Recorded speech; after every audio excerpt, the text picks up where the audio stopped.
Hola, nosotros somos alumnos del Instituto Politécnico Antártica de la materia de técnica de las altas tensiones y vamos a hablar sobre el tema de inducción electromagnética. El equipo está formado por... Primero vamos a hablar del flujo magnético. En este caso puse el flujo magnético con un ejemplo donde está un ventilador que está haciendo girar un molinete, tiene sus direcciones de aire.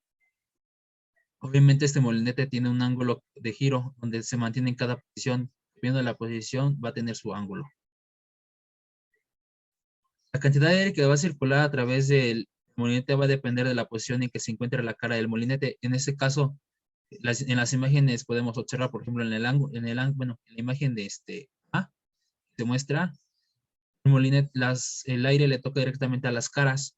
En el lado B, como se encuentra digamos, en 45 grados, se podría decir, el aire ya no le toca las caras, sino circula a través de él. Y cuando podemos ir a la figura C, donde podemos ver que el aire ya le está pegando directamente a la nada, se puede decir, ya está pasando encima de las caras.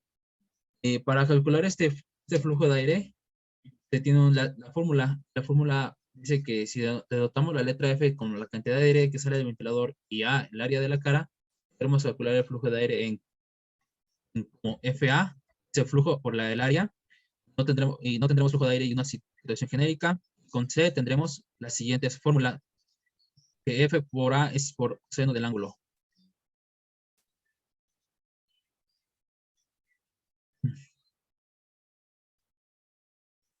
Bueno, teniendo las imágenes anteriores, se puede notar lo siguiente, que en este orden de flujo magnético será la cantidad de campo magnético que se atraviesa una determinada superficie en el espacio. Para calcularlo se sustituyen ya las fórmulas. Como les había comentado, dependiendo también del lado donde le pegue la cara, va a ser el lado donde va a girar el flujo. Aquí ya todo ya cambia porque en realidad ya no es ventilador, sino es magnetismo. Lo podemos ver aquí. Vamos a tener diferentes ángulos y diferentes posiciones. Y ya se sustituye lo anterior, se sustituye con las siguientes fórmulas, que es B. El flujo magnético es igual a B por A por el coseno del ángulo. Bueno, ¿cómo se define esto? Aquí tenemos una imagen donde tenemos el área A, es el área donde va a tocar el flujo. A la vez tenemos un vector, el vector que nos va a indicar con la dirección del ángulo. Como podemos decir, el vector superficie es perpendicular a la cara. Es posible definir un vector llamado vector superficie, tal como se muestra en la imagen que les acabo de mencionar. Su dirección es siempre perpendicular a la superficie y su módulo coincidente con el área.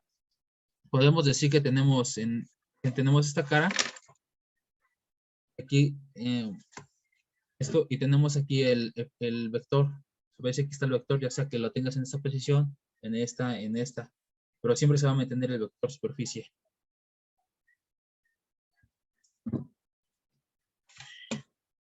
El ángulo que se forma por ejemplo, aquí tenemos una explicación de la fórmula que les acabo de mencionar. Tenemos B, el ángulo, y A, que es la área. Ya tenemos un nuevo coeficiente que es S. El ángulo que se forma en el vector ese es el campo magnético. El campo magnético. Esta forma de flujo magnético a través de una superficie arbitraria puede escribirse como el producto escalar entre el campo magnético B. Aquí está el campo magnético B, producto escalar. Déjenme pongo mi láser. Aquí está B, el producto escalar, el vector S. Este es el vector S. En la imagen anterior se muestra la situación planteada. Como se lo expliqué, aquí está el vector S, la forma del campo magnético escalar y el ángulo que se forma entre la dirección perpendicular. Así el flujo magnético queda determinado por el ángulo magnético es igual a BS, el ángulo magnético es igual a BS por el coseno del ángulo. La unidad de flujo magnético será flujo magnético por B por A. Esto nos va a dar en Webers. Aquí tenemos un pequeño ejemplo del flujo magnético que pasa a través de dos áreas dadas, en este caso son de color azul. Las áreas son de color azul, se puede observar, orientadas en diferentes ángulos. Por ejemplo, en la izquierda, campo magnético, no tenemos ángulo para formar. Como se puede observar, en el lado izquierdo, se encuentra la forma en que se encuentra posicionada las áreas. Formamos un ángulo. Aquí se ve el angulito clarados, o sí, rectas, como se forma ningún ángulo. A continuación se muestra un ejercicio. El ejercicio, tomando la imagen anterior es esta. Tomando la imagen anterior, si ambas superficies azules tienen áreas igual que el vector, y el ángulo es de 25 grados, ¿cuánto más pequeño es el flujo que pasa a través del área de... Dado que bueno, aquí se va a explicar, dado que las superficies y el vector son iguales, podemos decir que es igual a 1. Constituyendo de la siguiente manera queda así. Buscando la fórmula de flujo magnético es igual a B por A por el coseno del ángulo, sustituimos y queda que el flujo magnético es igual a 1 por el coseno de 25 grados. El flujo magnético es igual a 0.9. Por lo tanto, podemos decir que el flujo magnético que pasa a través del área inclinada es alrededor de 9% menor que pasa a través del área normal del campo.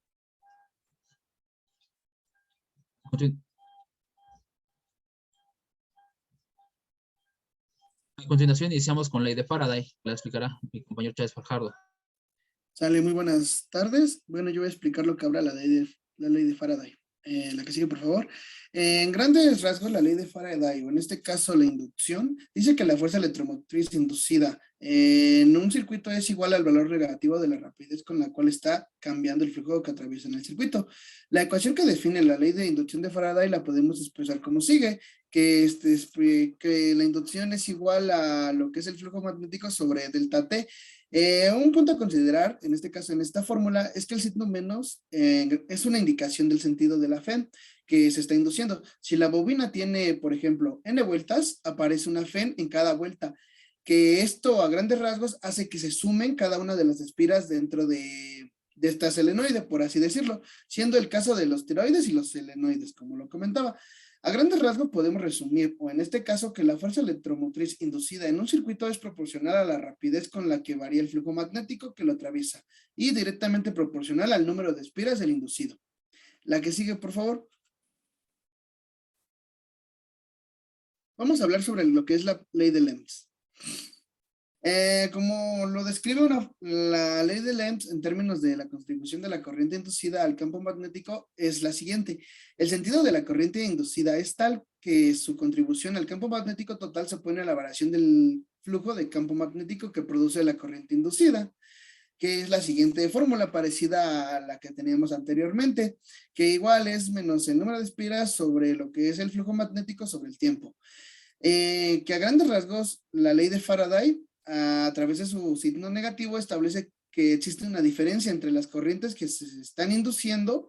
Esto se debe al aumento del flujo magnético y las que se resultan a grandes rasgos de una disminución de dicha magnitud, que no se explica como tal este fenómeno, pero una forma en la cual podemos escribirlo o describir la ley de Lenz en términos de la contribución de la corriente en la cual estamos induciendo al campo magnético. Que a grandes rasgos se puede contribuir como el sentido de la corriente inducida es tal que su contribución al campo magnético total se opone a la variación del flujo, que en este caso es el campo magnético que produce la corriente inducida. La que sigue, por favor. Las corrientes inducidas. A grandes rasgos, una corriente eléctrica en un circuito cuando se le somete a la acción de un campo magnético que varía con el tiempo. En este caso, la corriente, que es la que se está induciendo, circula por el circuito siempre y cuando exista la variación del campo magnético. Esto se puede expresar de la siguiente forma. Si se induce una corriente en un circuito, podremos suponer que, en este caso, el circuito ha aparecido un generador de corriente, o bien en el circuito se ha generado una FEM inducida. Como lo estaba explicando, en este caso la FEM inducida está asociada a la variación del flujo magnético que a través de, en este caso, circula dentro de un circuito y su valor está determinado por la ley de Faraday. Por lo tanto, un campo magnético variable induce una FEM. Es posible hacer, en este caso, una serie de experiencias que demuestran estas descripciones realizadas por Faraday. La siguiente figura que se muestra a continuación son unos experimentos que a grandes rasgos consiste en una espira cuyos extremos están conectados a un amperímetro para detectar la circulación de la corriente. Con este instrumento podemos detectar si hay corriente inducida o no. En el caso, en el punto número A, que es la imagen número 1, el imán se está moviendo hacia arriba de la hoja. Esto se debe al aumento del flujo sobre la espira, lo cual produce una corriente inducida en el circuito que detecta el instrumento. Note que en este caso, como se muestra, la lectura que en este caso acusa de un valor positivo de corriente, pero sin embargo, cuando el imán se mueve hacia abajo, que es el caso B, el flujo que atraviesa la espira comienza a disminuir. Entonces, en este caso se observa que la generación de una corriente inducida no es a grandes rasgos el sentido de circulación es opuesto al del caso anterior. Por último, en el caso C, el imán se encuentra inmóvil, produciendo un flujo en la espira, pero no existe ninguna corriente inducida en el circuito, pues no hay variación del flujo magnético en este último. Entonces, a grandes rasgos, esto establece que la causa en la cual se produce una corriente inducida en un circuito no es la existencia del flujo, sino más la presencia del flujo magnético variable en el tiempo, lo cual lo podemos enunciar, en este caso, lo que son las experiencias que están basadas en la ley de Faraday. La que sigue, por favor. La inducción electromagnética. La inducción electromagnética es la producción de corrientes eléctricas por campos magnéticos variables. En este caso fue descubierto por Faraday y Henry que este fenómeno introdujo una cierta simetría en el mundo del electromagnetismo que fue recartado, o en este caso fue postulado igual por James Clerk Maxwell, el cual consiguió reunir en una sola teoría los conocimientos básicos sobre la electricidad y el magnetismo. Su teoría electromagnética predijo antes de ser observadas experimentalmente la existencia de ondas electromagnéticas. Así fue que en este caso lo que fue Henry Rutherford Hertz comprobó su existencia e inició la humanidad de la era de las telecomunicaciones. Como acaba de mencionar, la inducción electromagnética constituye una pieza destacada en ese sistema de relaciones mutuas entre la electricidad y magnetismo, que se conoce con el nombre de electromagnetismo, pero además se han desarrollado un sinfín de número de aplicaciones prácticas en este fenómeno físico. Un ejemplo, el transformador que se emplea para conectar una calculadora a la red, la dínamo de una bicicleta o el alternador de una gran central hidroeléctrica. Son solo algunos ejemplos que muestran la deuda que la sociedad actual tiene contraída con ese modesto, o en este caso, este planteamiento que fue propuesto y más adelante aplicado por el físico experimental, que fue Faraday.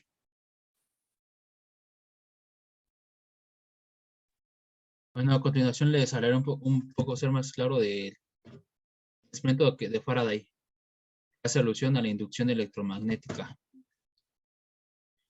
Por ejemplo, en este Faraday lo que descubrió que atravesar un imán a través de un conductor genera un campo magnético, y ese campo magnético hace que los electrones se circulen a través de él, generando electricidad. En este caso podemos ver que se está generando, bueno, están midiendo la cantidad de corriente eléctrica generada a través de un galvómetro. El galvanómetro no es otra cosa más que es un instrumento de medición de corriente eléctrica. Aquí podemos ver que en esta imagen, se alcanza a percibir, tenemos una diferencia de potencial o de tensión generado a través de los dos imanes. En este caso, los imanes deben de estar en polos opuestos.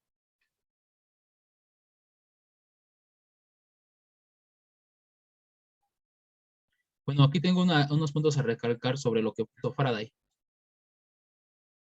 Faraday comprobó que si se movía un conductor por dentro del campo magnético de un imán fijo como se muestra, se produce una diferencia de potencial, ya la que ya les había mencionado, en los extremos del conductor, como se observa en la imagen. Está generándose a través de la acción de corriente eléctrica. El magnético producía el efecto de un campo magnético variable. Aquí está el campo magnético variable. En el caso contrario, es decir, moviendo un imán sobre un cable o conductor fijo, Faraday comprobó que si se producía una diferencia de potencial o tensión en los extremos del conductor, debido a que el movimiento del imán produce campo magnético variable, hace que en los dos casos con movimientos del conductor dentro del campo. Por ejemplo, aquí tenemos el movimiento del conductor que está produciendo arriba y abajo, y dependía del positivo y negativo que se tenían. La tensión generada le llama fuerza electromotriz. Bueno, en este tiempo se le llama fuerza electromotriz, pero como ya lo vimos en la inducción electromagnética, es parecido. Técnicamente es lo mismo, ya que generamos una tensión a través de un conductor, ¿o me equivoco, compañero? Exacto. La DPP, o la diferencia potencial, se convierte en energía eléctrica, y la corriente eléctrica inducida, lo que se pone de ahí. Este tipo de DVD de los antiguitos, donde girabas el motor y como tenía campos magnéticos y campos imanes, al girar el motorcito, hacía con el movinado del motor, las bobinas del motor, generaba electricidad. Bueno, aquí en esta imagen se puede ver el cable, genera la tensión, como pueden ver, sigue pasando el conductor, sus polos contrarios, como ya lo había mencionado. Lo que hizo Faraday fue crear un solo cable, como recordamos, las bobinas nada más eran un solo cable, pero el mismo flujo magnético dentro de un campo magnético, generando cómo entra la energía. Sube, baja y sube. Un sentido contrario, como lo vemos, entra la corriente y por el otro son los sentidos contrarios. Ahora, en este caso, el receptor es nuestro medidor. Sea una bombilla, no, bueno, les digo el medidor, o cualquier cosa, pero también que nos dé abasto para poder suministrar ese tipo de, ese dispositivo o ese elemento. Y crea un circuito de corriente variable o también llamada corriente alterna. Ahí nace nuestro, bueno, nombre de corriente alterna. Bueno, eléctrico electromagnética, malo que se puede ver. La bici se mantiene, en este caso se puede ver en el camino.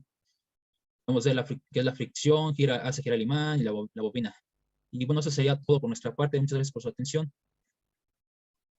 ¿Algo que quiera agregar aparte Por el compañero? momento sería todo. Bueno, eso es todo por nuestra parte durante el video. Estamos los dos presentes, tanto como el compañero Chávez Farjado Juan Pablo y tanto como yo, Manuel Miranda. Diciéndoles que a ver si que les sirva este video.